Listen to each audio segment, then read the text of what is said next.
Good evening, जय शिवराया. मी पाठीमागच्या ब्लॉगमध्ये दाखवलं होतं की आमची शेती आंबे वगैरे, तर आम्ही हे लोणच्यासाठी काढलेले आहेत आंबे. कैऱ्या म्हणतात त्याला, आंबे नाही म्हणता येणार, कैऱ्या. तसं मी आता घरी घेऊन आले, मस्त कटिंग करते बरं का. आम्ही बघू शकता कसं असतं बघा गाव. ते जसं गावात जाईल तसं गावाचा पेशा करावा लागतो, जसं असेल तसं ॲडजस्ट करावं लागतं. पुण्यासारखं नाही. मला एवढा घाम आला होता ना तिथे हे कैरी फोडताना, सोपं नाही बरं का लोणचं. माझ्या मैत्रिणींना खूप आवडतं माझं लोणचं. तसं तुम्ही कमेंट्स करून सांगा की तुम्हाला लोणचं कसं आवडतं, कसं आणि का आवडतं. कारण ह्याला किती कष्ट आहेत बघा. आपण नॉर्मली म्हणतो अरे तुम्ही लोणचं नाही आणलं डब्यावर अरे पण डब्यावर नेताना आणताना किती कष्ट असतात आणि त्याच्यानंतर ते बनतं. तो मित्रांनो मैत्रिणींनो बघा, चांगले 200 तर नक्कीच आंबे असतील हे. एक माझी मैत्रिणी तिच्यासाठी माझ्यासाठी हे लोणचं बनवलं आहे मी. आणि म्हणजे बनवलं नाही आहे, जस्ट फर्स्ट एड आहे ती. बनवताना मी उद्या दाखवेल तुम्हाला. आज माझं गावाकडचं शेड्यूल आहे. पुण्यामध्ये मी ते आणलेलं आहे बाकीचं सगळं, म्हणजे हे सामान लोणचं मॅग्नेट करून माझ्या मम्मीनी मला जसं सांगितलं की हळद टाकायची, मीठ टाकायची, तसं मी टाकलं आणि मस्त मिक्स करत आहे त्याला. मम्मी सांगते आहे आणि मी करते आहे. माझी आई आहे तोपर्यंत मला लोणच्याला कधीच कमी पडणार नाही, कारण मी तिला विचारल्याशिवाय लोणचं बनवत नाही. त्याच्यानंतर मी पुण्यामध्ये घेऊन येते असं जे आता मी हे जे मिक्सअप करते हे मिक्सअप केल्यानंतर मी ते एका डब्यामध्ये छान भरून ते मी पुण्याला घेऊन येणार आहे. बघू शकता मित्रांनो, मीठ आणि हळद टाकली मी त्याला आणि मॅश करते चांगलं वर खाली, जेणेकरून मीठ आणि हळद त्याला मिक्स झालं पाहिजे. ही आमची गावाकडची पद्धत आहे लोणचं बनवण्याची. आणि शहरातल्या लोकांना, माझ्याबरोबर जे जॉब करतात त्यांना आम्ही बनवलेलं लोणचं फार आवडतं मित्रमैत्रिणींनो. ज्यांनी माझं लोणचं खाल्लं आहे ना डब्यावरचं, त्यांनी नक्की कमेंट्स करायची की लोणचं कसं आहे, नाहीतर मी तुम्हाला लोणचं देणार नाही खायला. ब्लॉग पूर्ण बघायचा, म्हणजे आनंद भेटेल की याला कष्ट किती आहे, त्याला बनवण्याची पद्धत कशी आहे. आपण म्हणतो अरे असं लोणचं आहे तसं लोणचं आहे, पण शेतकरी समाजाला हे जे काय कष्ट करत असतो आपण ना, ते फार भयानक असतं बरं का. हे लोणचं फोडणं, कैरी फोडणं, माझा तर आज अक्षरशः ना एक राईट हँड पूर्ण दुखते. मी माझ्या बाबांसाठी पण लोणचं फोडलं, बिकॉज ते ओल्ड एज असल्यामुळे मी त्यांना मदत केली. मी बोलले की मी देते तुम्हाला फोडून. सो त्यांचे 101 आंबे, माझे 101 आंबे, असे मी 200 आंबे फोडलेले आहेत मित्रमैत्रिणींनो.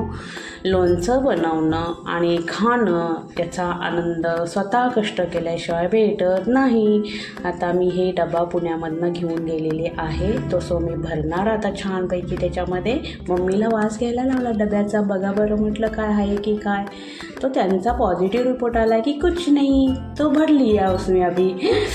असं आहे बघा. आई बाबा आहे तोपर्यंत सगळं त्यांचंच गाईडनेस घेऊन मी बनवते. काही गोष्टी माझ्या मनाने थोड्याशा असतात, त्यांना विचारपूस केल्याशिवाय अशा गोष्टी मी करत नाही. बिकॉज ते आपल्याला वर्ष 1.5 वर्ष लोणचं जातं, ते खराब होऊ नये म्हणून आईला आणि बाबांना विचारल्याशिवाय मी कुठली गोष्ट करत नाही मित्रमैत्रिणींनो. आता मी मस्त लोणचं भरते आहे. गावाकडचं लोणचं मी आणायचं कारण म्हणजे, कैरी आणायची कारण म्हणजे हायजेनिकसाठी मी गावाकडनं कैरी घेते मित्रांनो. बिकॉज आपण आपल्या झाडाच्या कैऱ्या तोडतो आणि नॅचरल असतात, त्याला कुठल्याही प्रकारचं केमिकल नसतं आणि काहीच नसतं. तर सो माझा डबा भरला आहे. आता माझ्या मैत्रिणीची पण एक मी छोटीशी बरणी भरणार आहे, बिकॉज त्याच्यामध्ये ते बसलं नाही आहे. तर मी मैत्रिणीसाठी पण वेगळं बनवलं आहे आणि हे माझ्यासाठी बनवलं आहे. जास्त झालं, झाकण बसत नाही म्हणून त्यातलं परत थोडंसं काढते आहे मैत्रिणींनो. तर आता असा आहे माझा बघा ब्लॉग हा लोणच्याचा. अजून लोणचं बनवलेलं नाही आहे, फर्स्ट एड प्रोसेस चालू आहे. मी अजून गावीच आहे. मी आता पुण्यात आल्यानंतर बाकीच्या गोष्टी मी त्या सविस्तर करणार आहे. तेल कसं घ्यायचे, मसाले कसे घ्यायचे आणि काय कसं बनवायचं, ते ह्या सगळ्या गोष्टी आहेत मित्रमैत्रिणींनो. सो बघू शकता तुम्ही. ब्लॉग मोठा आहे पण तुम्ही जेव्हा पण बघाल हे, आणि हे झाल्यानंतर वहिनींना आवाज दिला, फणसाचं झाड आहे म्हटलं चला आपणच काढायचं. हे झाड असं ही सुद्धा मोठी गंमत आहे बघा मैत्रिणीनं. मी जेव्हा पुण्यात लग्न करून आले, जेव्हा मला एक फणस आलं होतं, ते फणस आम्ही आमच्या फॅमिलीबरोबर खाल्लं होतं आणि त्याचे बीज मी माझ्या दारापुढं छोट्याशा कुंडीत लावलं होतं. त्याच्यानंतर मी 1 वर्षांनी ती कुंडी मी गावी पाठवली. 24 वर्षाच्या आधी ती कुंडीला आता जे झाड तयार झाले त्याला आता फणस आणि नारळ यायला लागलेले आहेत. एक नारळाचं झाड, एक फणसाचं झाड, असे 2 झाडं मी दिलेली होती मित्रमैत्रिणींनो. एवढं सुंदर फणस आहे ना, एकदम मस्त. आमच्या वहिनी साहेबांनी बघा कसं काढलं आहे फणस. एवढं मोठं फणस आहे ना, भयानक मोठं आहे. मी तुम्हाला दाखवते. हे बघा, हे पिक्चरमध्ये खूप छोटं दिसतंय, पण मला पुण्यात आणताना खूप मला त्रास झाला या सगळ्या गोष्टी आणताना. पण पॅकिंग करायला मात्र माझे वडील, माझे भाऊ, आमची वहिनी हे सगळे मात्र माझी बॅग भरायला तयार होते. त्याच्यात आमची माऊ इकडून तिकडे पळत होती मला बघून आणि मला काहीतरी सांगण्याचा प्रयत्न करत होती, बिकॉज माझं लक्ष नव्हतं आमच्या माऊकडे.